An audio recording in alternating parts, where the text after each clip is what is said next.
नमस्कार।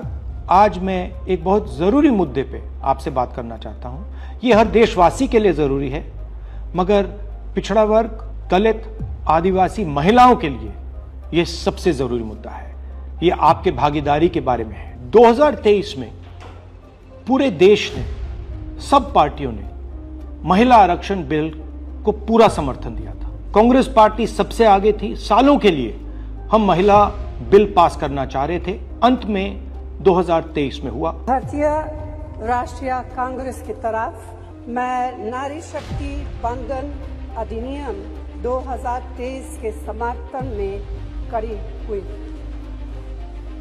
भारतीय राष्ट्रीय कांग्रेस की मांग कि यह बिल फौरन अमल में लाया जाए। 2018 में मैंने प्रधानमंत्री को यह चिट्ठी लिखी। इसमें साफ लिखा है कि महिला आरक्षण को जल्दी से जल्दी इंप्लीमेंट किया जाए।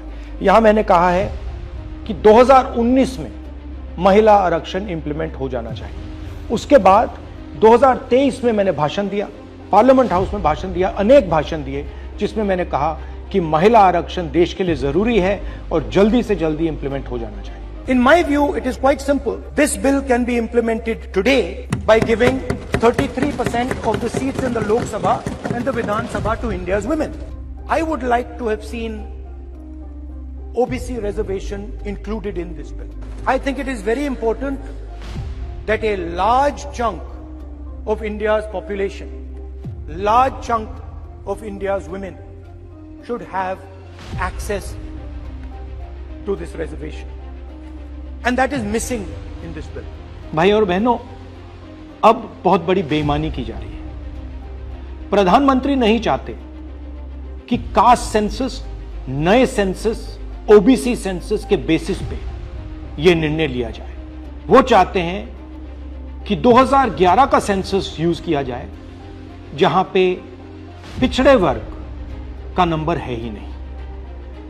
वो आपकी जो भागीदारी है उसको आपसे छीनना चाहते हैं। हमारा कहना है नया सेंसस चालू हो गया है, आप कह रहे हो कि ओबीसी सेंसस आप कर रहे हो, तो उस सेंसस का प्रयोग करके आप महिला बिल क्यों नहीं पास कर रहे हो? हमारा जो विजन है एक बिल्कुल नया डेवलपमेंट का, विकास का पैराडाइम हम कास्ट सेंसस के माध्यम से लाना चाहते हैं। और हम सेंट्रल सवाल पूछ रहे हैं कि चाहे ओबीसीज हो, दलित्स हो, आदिवासी हो, उनकी देश में कितनी भागीदारी है। नरेंद्र मोदी, आरएसएस और बीजेपी घबरा गए हैं क्योंकि कास्ट सेंसस का डेटा आना शुरू हो गया है और उनको मालूम पड़ रहा है कि पिछड़ों की देश में सचमुच कितनी आबादी है। वो नहीं चाहते कि आपको अपनी सच्ची आबादी के बेसिस पर भागीदारी मिले। ये सिर्फ पिछड़े वर्ग के खिलाफ नहीं है,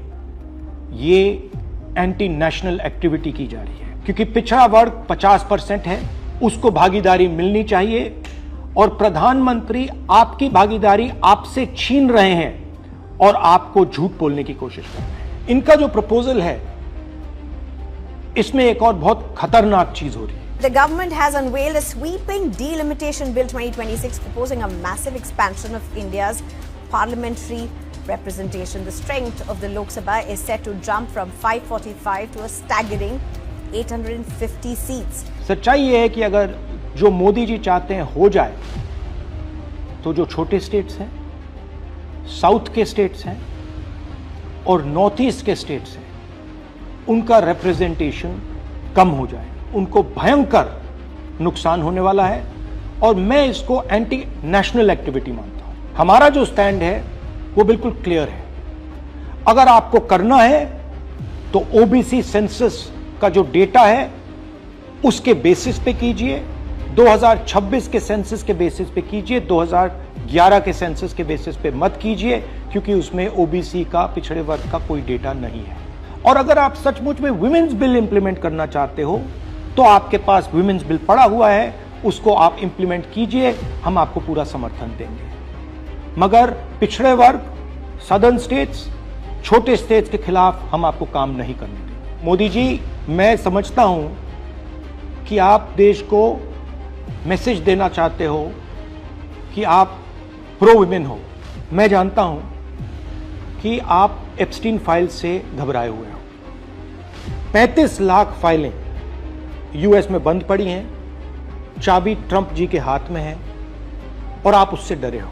मगर यह तरीका नहीं है।